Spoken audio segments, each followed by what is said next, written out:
11 horas e 43 minutos, amanhã, sexta-feira, amanhã tem debates aqui no programa, e amanhã é dia de debates.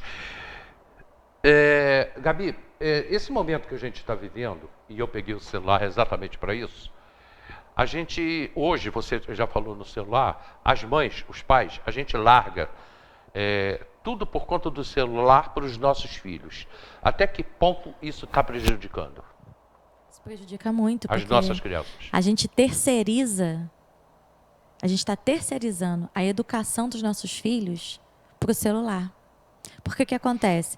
Se o pai está trabalhando, se o pai está ocupado, se a mãe está fazendo alguma coisa, o que a gente faz para distrair a criança? Porque a criança não te demandar. Toma o celular. E aí, com isso, a gente está transferindo algo que os pais precisam estar em cima, uma responsabilidade que é de pai e de mãe, de dedicação de tempo, de ensino, de dedicação de qualidade, de passar o tempo com a sua família. A gente está dedicando isso para uma ferramenta que tem suas utilidades maravilhosas, porque a tecnologia está aí para a gente usufruir do de bom que ela tem. Eu uso a tecnologia e ela tem muita coisa boa para a gente, mas a gente também pega algo que é muito perigoso e algo muito nocivo. Entregar a vida dos nossos filhos para tantas coisas nocivas que acabam trazendo eles para um relacionamento muito só de câmera com eles. E aí a gente muitas vezes priva eles de relacionamento, aquilo que eu estava falando, de olho no olho, de um cuidado de pai e mãe, de saber como é que o filho está, de fazer uma amizade com seu filho, do seu filho confiar em você como um amigo. E aí a gente começa a ver o quê? As distorções começando a acontecer. Filhos afastando dos pais, filhos não sendo criados, né, de acordo com princípios morais legais. E eu não estou generalizando isso, tá, Hélio? Porque a gente não pode generalizar. A gente tem muito pai e mãe que tem essa preocupação. Que tem a preocupação, que estabelece horário, que não deixa, que está sempre antenado com o que os filhos estão vendo. Então, a gente não pode generalizar. Mas a gente está falando que existe uma parte boa que tem se omitido de ser pai e mãe e tem entregado essa responsabilidade para as redes sociais. E aí a gente começa a ver o efeito disso. Você imagina isso daqui a uns 10 anos. Essas crianças que vão se tornar adultos. Jovens, adolescentes. Agora, veja bem, a gente tem na própria televisão hoje muita coisa ruim. Sim. Tá? Eu, por exemplo, eu nunca parei 5 minutos para assistir o Big Brother na minha vida. Eu acho aquilo ali horroroso. Eu também não. Mas o Big Brother não já tem coisa pior. Sim. Eu estou revendo meus filmes Star Trek, que eu vi quase tudo, e sou muito apaixonado. Bom. Tá? Muito bom. E estou apaixonado, estou revendo alguns, e alguns novos que eu não tinha visto, inclusive desenhos animados. Sim. E eu vi um desenho animado há uns 30 dias atrás, da série Guerra nas Estrelas, em que tinha um casal homossexual, de meninas. 2 meninas no desenho, num desenho animado. Há tempo atrás a gente não via isso. Pois é.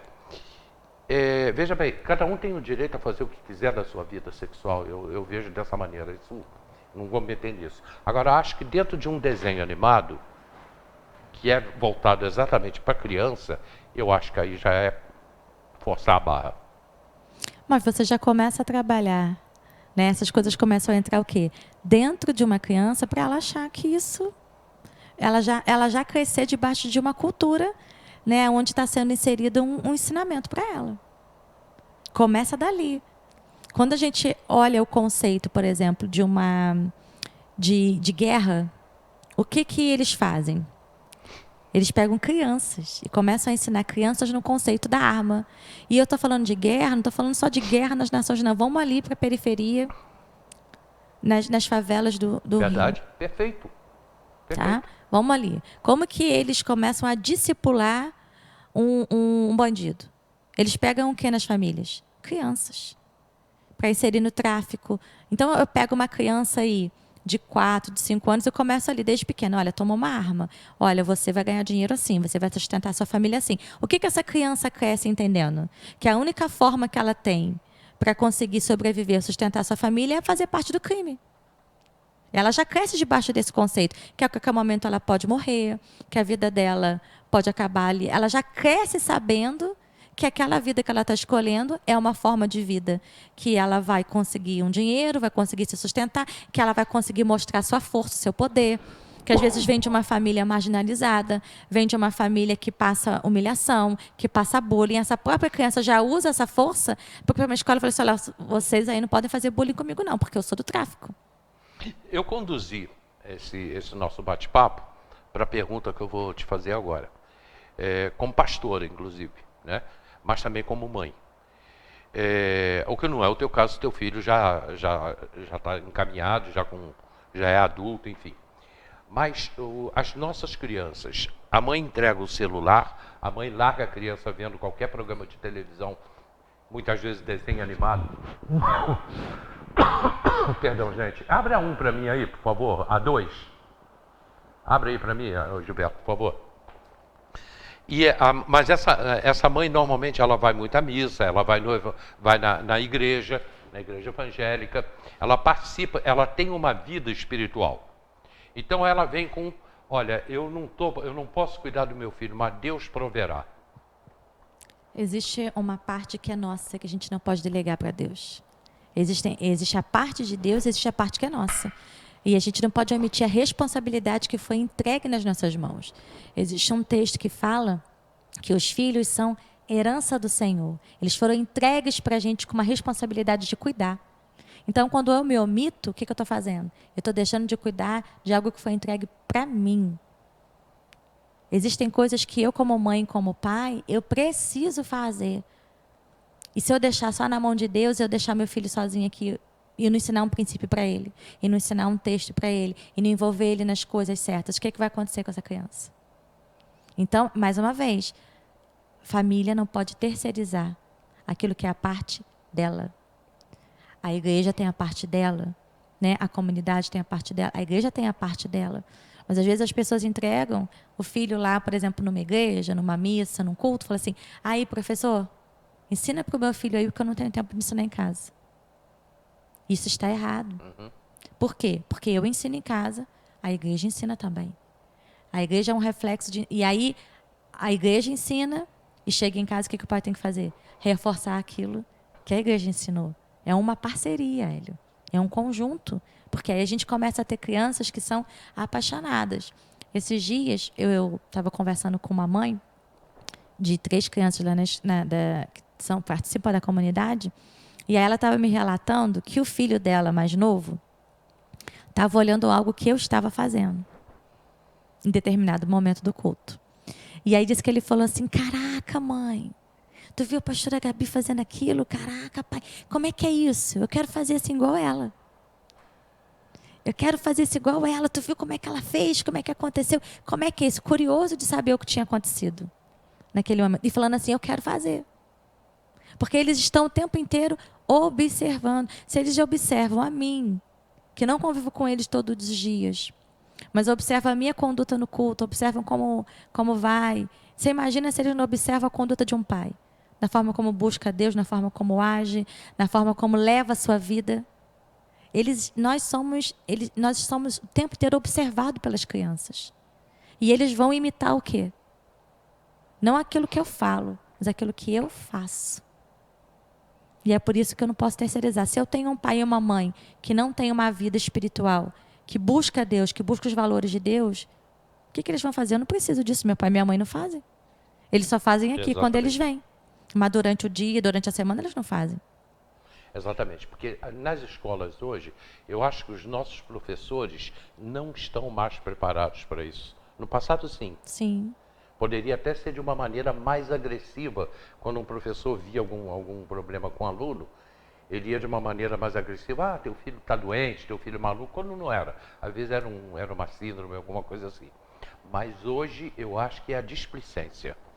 E também o seguinte, hoje a gente tem leis que falam assim, se o professor ele fala alguma coisa, ou tenta, né, chegar com uma correção para um aluno, que vai mexer com o aluno, esse professor amanhã ou depois pode ser até processado. Ele acaba se defendendo, se protegendo. E aí ele prefere, muitas vezes, entrar numa posição neutra, porque hoje existem um monte de leis, né, que acabam tirando do professor aquilo que os nossos professores antigos tinham.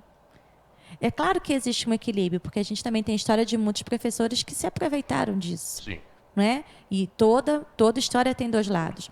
Mas eu já vejo que a gente tem muita omissão, muita neutralidade também, porque muitos têm medo de pegar de uma forma mais pesada. E o que vai acontecer com ele?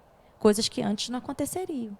Então a gente tem assim uma série de coisas e a gente tem sim professores despreparados, a gente tem professores também com ensinamentos, princípios distorcidos.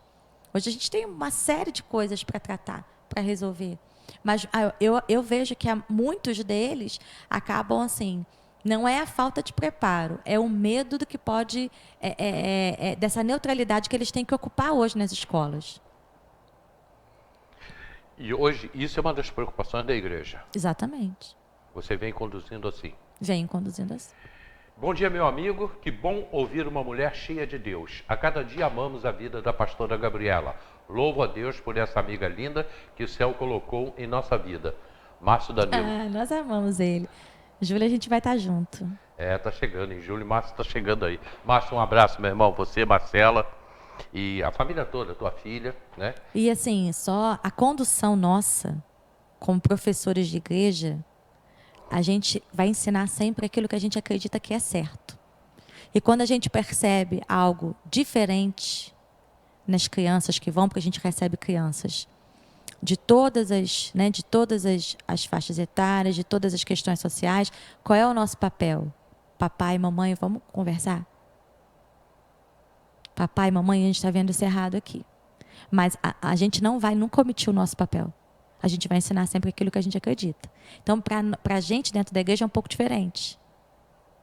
E aí o papai e a mamãe vão decidir se acreditam naquilo que a gente está falando, se vão trazer confiança para a gente ou não. Mas omissão a gente não pode ter.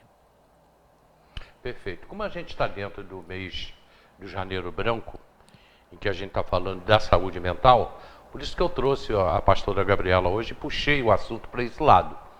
Né? Porque a gente falou de saúde mental, inclusive de tratamento com os nossos filhos. Se nós não estivermos preparados, o que a gente vai deixar para os nossos filhos? Como é que nós vamos preparar os nossos filhos? Eu vejo isso com muita gravidade se a gente daqui para frente não começar a se ocupar disso. A omissão, eu estou falando disso desde segunda-feira, da omissão do Teresopolitano. Como é que a gente está levando as coisas, a gente está se omitindo, inclusive dentro de casa, com as nossas famílias, com os nossos filhos e netos. A gente vem se omitindo muito. E o que é pior, eu escutei essa semana um conhecido meu, né? Não chega a ser meu amigo, mas um conhecido virou e falou assim, olha, e o que eu tenho que deixar para meus filhos e netos eu vou deixar, o resto eles é que se virem. Eu não vejo dessa maneira. Pastora Gabriela, a gente está começando o ano, né? E eu já estou encerrando o programa, amanhã tem programa debate. Eu queria que você fizesse para a gente, agora a pastora, né? Fizesse uma oração pelo programa, pela TV, pela nossa cidade e pelas pessoas que convivem com a gente. Enfim, para encerrar o programa de hoje. Vamos encerrar então. Mas antes disso, me fala do teu podcast. A gente está, graças a Deus, né? Tudo que a gente conquistou o ano passado, né? Ter conquistado esse presente, esse prêmio, né? De ser um podcast feminino, né? E apresentado por mim, mas hoje a gente fala com homens e mulheres também. E a gente conseguir ganhar essa notoriedade, né? De ser reconhecido, para a gente foi um presente muito grande, porque nosso podcast tem propósito. Ele não é para angariar fundos, ele não é para ganhar status, não. Ele é para levar uma voz, levar uma mensagem de esperança, de conhecimento, de influência, mas voltado para os princípios sempre que a gente acredita, né? Então, assim, esse ano de números 24 a gente vai trabalhar ainda com mais pessoas. Pessoas têm procurado a gente, pedindo para estar no podcast, sabe? Eu posso ir. Eu falei, poxa, que legal. Então, isso para a gente é muito bom. A gente poder ver isso acontecendo, nas pessoas pedindo para ir. Né? Eu quero ser entrevistada, eu quero estar lá, quero falar da minha história. É bom ouvir isso. Né? Quero falar do que eu estou vendo. Então, significa que está gerando diferença na vida das pessoas, né? E aí ele está atingindo o propósito para o qual ele foi criado. Porque ele foi criado para isso. Para ser mais uma ferramenta para atingir positivamente a vida de pessoas. Então, isso dá para a gente uma sensação assim, poxa, eu estou no caminho certo, né? É isso mesmo, né? E que a gente não se perca disso. Que a gente não perca isso. Porque ele tem um objetivo pelo qual ele foi criado. E a gente começa a ver isso influenciando vidas, influenciando pessoas. Isso é muito legal. Faz um bem pra gente, né? Você se sente bem. Faz. Eu me sinto bem quando eu consigo. Hoje mesmo, uma pessoa entrou pelo WhatsApp, não foi comigo, foi para a TV, me pedindo uma ajuda para o pai, mas é uma ajuda quase psicológica, né? O pai dela, que era de escola de samba, que pertence a uma escola de samba, que não está podendo ir, enfim.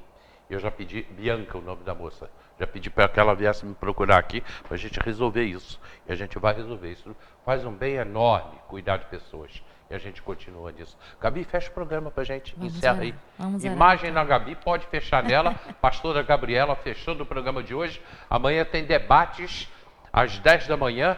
Eu volto às 4 da tarde e à meia-noite com as reprises. E o pessoal do YouTube acompanhando a gente, muito obrigado.